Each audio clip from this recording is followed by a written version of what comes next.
আপনি কি জানেন বাংলা কবিগানের ইতিহাসে এমন একজন কবি ছিলেন যিনি এক হাতে লড়েছেন অশ্লীলতার বিরুদ্ধে, অন্য হাতে ধরেছেন সমাজ বিপ্লবের পতাকা। যার কবিতা শুধু গান ছিল না, ছিল প্রতিবাদ, দর্শন, প্রেম আর বিদ্রোহের গাঁথা। চট্টগ্রামের এক অজপাড়াগা থেকে উঠে এসেছিলেন তিনি, রমেশ শীল। নাপিতের ছেলে হয়ে যিনি হলেন বাংলার কবিগান আন্দোলনের পথিকৃৎ, মাইজ ভাণ্ডারী গানের স্রষ্টাদের একজন, আর সাম্যবাদী আদর্শে দীপ্ত এক বিপ্লবী কণ্ঠস্বর। ব্রিটিশ বিরোধিতা থেকে শুরু করে ভাষা আন্দোলন, যুক্ত ফ্রন্ট, সামরিক শাসন, সব কিছুর ভেতর দিয়ে গানে গানে তিনি লিখে গেছেন এক অন্যরকম ইতিহাস। আজ আমরা জানব সেই অনন্য শিল্পী, সাধক, সমাজ চেতনার কণ্ঠস্বর রমেশ শীলের কাহিনী। বাংলা কবিগানের অন্যতম রূপকার হিসেবে ইতিহাসে বিখ্যাত হয়ে আছেন রমেশ শীল। বাংলা কবিগানের ঐতিহ্যের সঙ্গে আধুনিক সমাজ চেতনার প্রথম সার্থক মেলবন্ধন ঘটেছিল তাঁর হাতেই। রমেশ শীল সুফি গানের অন্যতম ধারা, মাইজ ভাণ্ডারী গানের অন্যতম কিংবদন্তিসম গায়ক ও সাধক ছিলেন। কেবলমাত্র লোকায়ত শিল্পী হিসেবেই নয়, তিনি বাংলাদেশের ভাষা আন্দোলনে এবং 1954 সালের যুক্ত ফ্রন্ট নির্বাচনের পর যে শাসক বিরোধী আন্দোলন গড়ে উঠেছিল তাতে প্রত্যক্ষভাবে অংশ নিয়েছিলেন। এছাড়াও ভারতের স্বাধীনতা সংগ্রামেও তিনি নিজের গুরুত্বপূর্ণ অবদান রেখেছিলেন। 1877 সালে বাংলাদেশের চট্টগ্রাম জেলার বোয়ালখালী থানার অন্তর্গত গোমদণ্ডী গ্রামে কবিয়াল রমেশ শীলের জন্ম হয়। তার পিতা চণ্ডীচরণ শীল ছিলেন পেশাতে নাপিত ও কবিরাজ। তার মায়ের নাম রাজকুমারী শীল। রমেশ শীল চতুর্থ শ্রেণীতে পড়াকালীন তার পিতার মৃত্যু হলে সেখানেই তার পড়াশোনার ইতি ঘটে এবং সংসারের সমস্ত দায়িত্ব তার কাঁধে এসে পড়ে। এ প্রসঙ্গে তিনি তাঁর এক লেখায় নিজে লিখেছেন, আমি বালক চালক পালক আমার আর কেহ নাই, মায়ের অলংকার সম্বল আমার বিক্রি করে খাই। অপূর্ব মোহিনীর সাথে 1900 সালে রমেশ শীলের বিয়ে হয়। তাঁদের মেয়ের নাম ছিল শৈলবালা। পরবর্তীকালে রমেশ শীল অবলাবালা নামে জনৈক মহিলাকে বিয়ে করেন। সংসার চালাতে এরপর তিনি নাপিত ও কবিরাজি করতে শুরু করেন। পরবর্তীকালে রমেশ শীল অধুনা মায়ানমারের রেঙ্গুন শহরে যান ও সেখানে একটি দোকানে কর্মচারী হিসেবে কাজ শুরু করেন। পরবর্তীকালে তিনি একটি দোকানেরও মালিক হয়েছিলেন, কিন্তু দেশকে ভালোবেসে 5 বছরের মধ্যেই তিনি নিজের গ্রামে ফিরে এসে আবার কবিরাজি শুরু করেন। এই সময়ই মূলত তিনি কবি গানের প্রতি ভীষণভাবে অনুরক্ত হয়ে ওঠেন। 1897 সালে মঞ্চে প্রথম কবিগান পরিবেশন করেন রমেশ শীল। এরপর 1899 সালে কবিগানের লড়াইয়ে 3 জন কবিয়ালকে পরাজিত করার পুরস্কার স্বরূপ উদ্যোক্তা ও দর্শকদের কাছ থেকে মোট 13 টাকা সম্মানী লাভ করেন তিনি, যা পেশা হিসাবে কবিগানকে বেছে নিতে রমেশ শীলকে অনুপ্রাণিত করে। বাংলা কবিগানের ইতিহাসে রমেশ উদ্বোধন কবি সংঘ নামে প্রথম সমিতি গঠিত হয় রমেশ শীলের উদ্যোগে, সেটা 1938 সালে। অশ্লীলতা মুক্ত কবিগান ছিল এই সমিতির অন্যতম লক্ষ্য। রমেশ শীল কমিউনিস্ট পার্টির সদস্য হন 1944 সালে। তারপর 1948 সালে শ্রদ্ধানন্দ পার্কে তিনি সম্বর্ধিত হন বঙ্গের শ্রেষ্ঠতম কবিয়াল উপাধিতে। 1954 সালে প্রাদেশিক নির্বাচনে যুক্তফ্রন্টের পক্ষে অবস্থান নেয়ার কারণে যুক্তফ্রন্ট সরকার যাওয়ার পরে অন্যান্য নেতাকর্মীর সাথে রমেশ শীলও গ্রেপ্তার হন ও তার ভোট রহস্য পুস্তিকাটি বাজেয়াপ্ত করে সরকার। কবি দীর্ঘদিন কারাভোগ করেন এই সময়। পাকিস্তানের সামরিক শাসনের বিরোধিতা করার কারণে তাঁর সাহিত্য ভাতা বন্ধ করে দেয়া হয়, যে কারণে শেষ জীবনে তিনি নিদারুণ অর্থকষ্টের সম্মুখীন হন। রমেশ শীলের প্রথম দিককার গানগুলি পুরাণ ও কিংবদন্তি নির্ভর ছিল।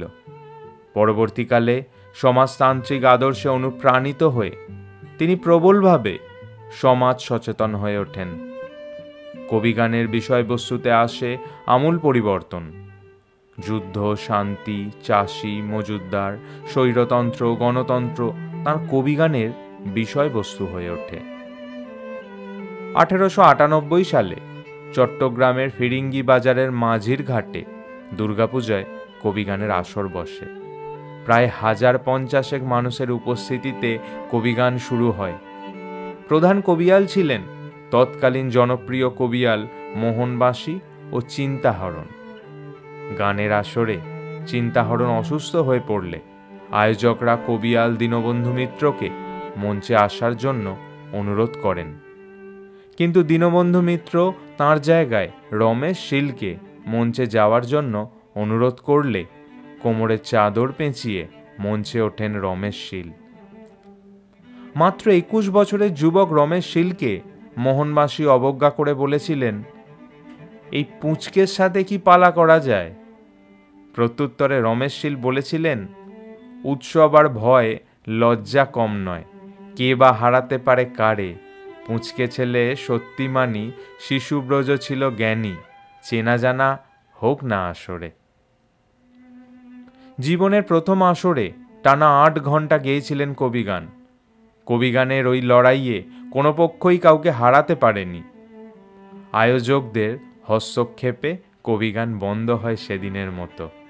তবে তখন থেকেই রমেশ শীলের জনপ্রিয়তা ছড়িয়ে পড়ে।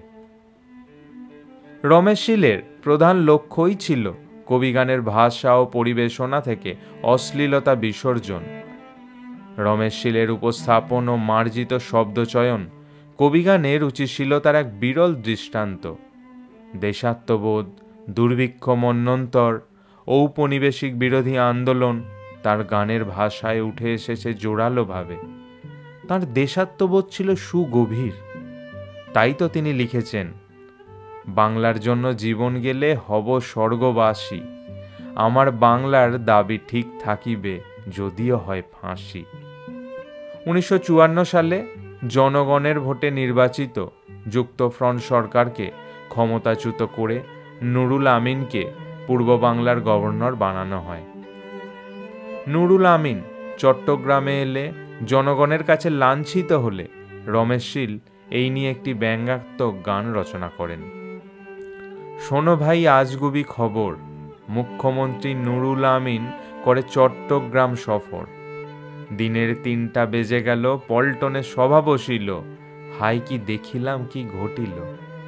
মানুষ ভয়ে জড়সড়, হঠাৎ দেখি পচা আন্ডা, মন্ত্রীকে করিতেছে ঠান্ডা। উড়তে লাগলো কালো ঝান্ডা মন্ত্রীর চোখের ওপর।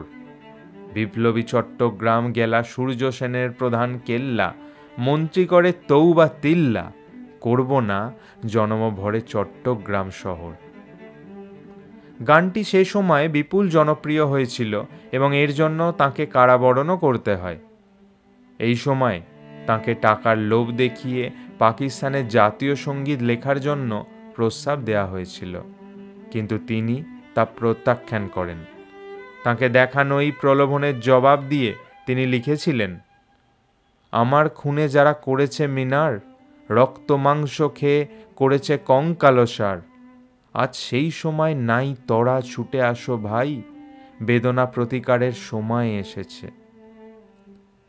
রমেশ শীল রচিত গ্রন্থগুলির মধ্যে আশেক মালা, শান্তি ভাণ্ডার, নূরে দুনিয়া, দেশের গান, ভোট রহস্য, চট্টল পরিচয়, ভাণ্ডারে মওলা উল্লেখযোগ্য।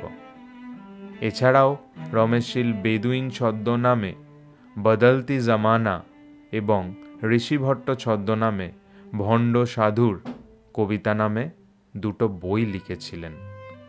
রমেশ শীল তার সমগ্র কবিজীবনে প্রায় 350-র বেশি মাইজো ভাণ্ডারী গান রচনা করেন, যার বেশিরভাগই মাইজ ভান্ডারী ধারার প্রবর্তক আহমেদ উল্লাহ মাইজ ভান্ডারীকে উদ্দেশ্য করে। রমেশ শীল তাঁর সারা জীবনের কাজের জন্য অসংখ্য পুরস্কারে সম্মানিত হয়েছিলেন। সম্প্রতি 2002 সালে বাংলাদেশ সরকার তাকে মরণোত্তর 21 পদক প্রদান করে সম্মানিত করে। 1967 সালের 6 এপ্রিল রমেশ শীলের মৃত্যু হয়। রমেশ শীল মাইজ ভান্ডারী ধারায় দীক্ষা নেন এবং এই ধারার সাধন সঙ্গীত রচনা করেন। এজন্য স্বসমাজে তিনি নিন্দিত হন, এমনকি এক ঘরে হয়ে জীবন কাটান। মৃত্যুর পর তাঁকে দাহ না করে কবর দেয়া হয়। রমেশ শীল প্রকৃত দেশপ্রেমিক, অসাম্প্রদায়িক ও মুক্তমনা মানুষ ছিলেন। ভিডিওটি ভালো লাগলে লাইক এবং শেয়ার করবেন। কেন করবেন? কারণ সব বাংলায় গত প্রায় 10 বছর ধরে বাংলা ভাষায় সঠিক ও নিরপেক্ষ তথ্যভাণ্ডার গড়ে তুলতে আপ্রাণ চেষ্টা করছে। সস্তায় জনপ্রিয় হওয়ার মতো ভিডিও সব বাংলায় বানায় না। অনেক পড়াশোনা করে বাঙালির জন্য বানায় এই সমস্ত ভিডিও। আগামী প্রজন্মের জন্য, বাংলা ভাষাকে বাঁচিয়ে রাখার জন্য এই ধরনের কাজে আপনার একটি লাইক ও শেয়ার মূল্যবান। কারণ এভাবেই আমরা প্রমাণ করতে পারি সস্তার জনপ্রিয়তা নয়, বাঙালি সুস্থ সংস্কৃতির পাশে চিরকাল ছিল, আছে, থাকবে।